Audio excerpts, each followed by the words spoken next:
What's up, guys? What you see here is a 1977 Emerson heat fan. And you guys may be asking yourselves, hey, we've seen this fan before. And you'd be correct. It's just I figured this fan deserves a remake. So, it now has a canopy and a round globe. That canopy I got off of Sears. That's a 1980 Sears that I have. I'm not going to be using that fan, so I figured I'd just use the globe. But, yeah, I put a round globe on it. I think it looks really nice. So let's turn the light on.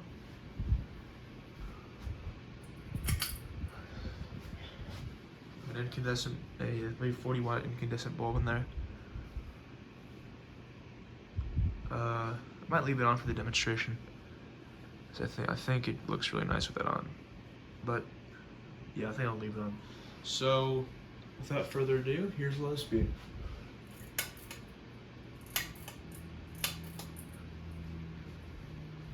And this fan does go high off, low off, so that has that pull chain sequence.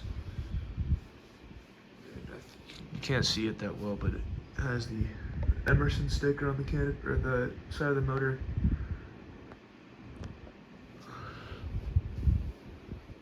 Low speed's rather fast, and I don't know. I might add a capacitor and tap it off the medium leg to slow the fan down and get a third speed. So this is just too fast.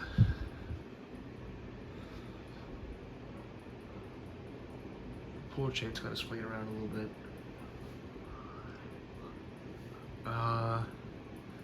Already going pretty fast. Probably doing about 150 RPM, 160 RPM right now. Fast fan. And here's high speed. I'll just turn off the light real quick so see if that changes how the fan looks on camera. She has the tapered flywheel and the fiberglass blades.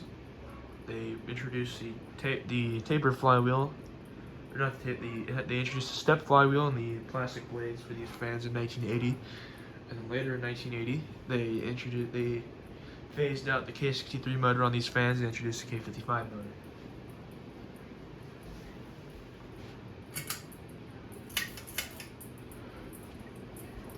I actually have this fan mounted on a J hook, so it's gonna have some.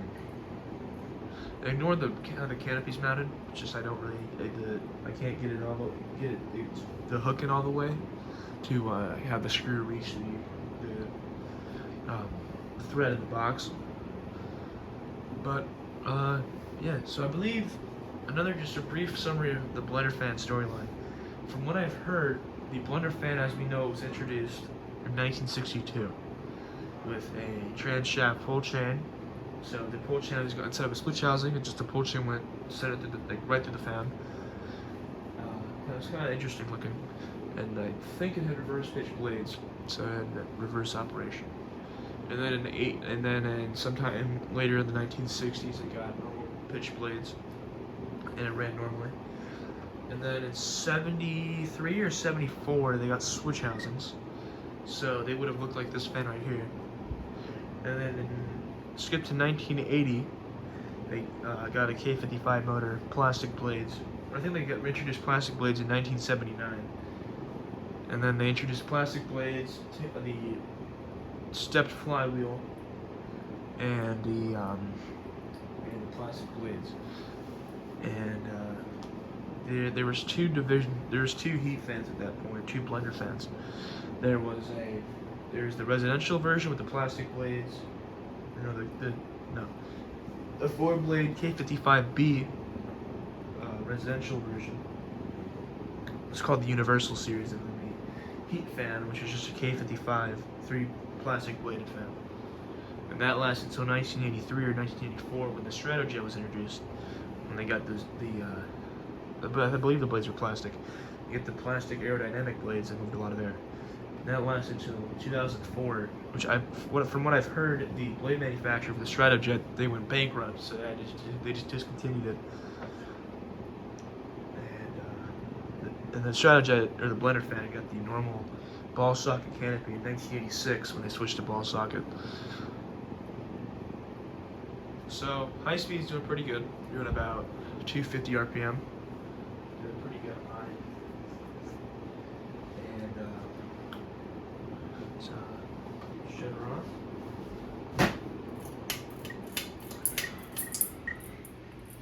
I'll stop it real quick.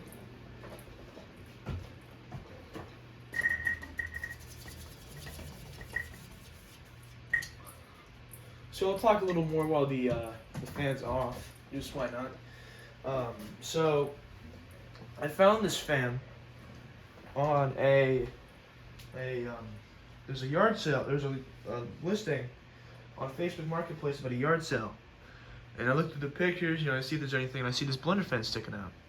I can see, it was sitting in a pile of stuff, and I asked the seller, I'm like, hey.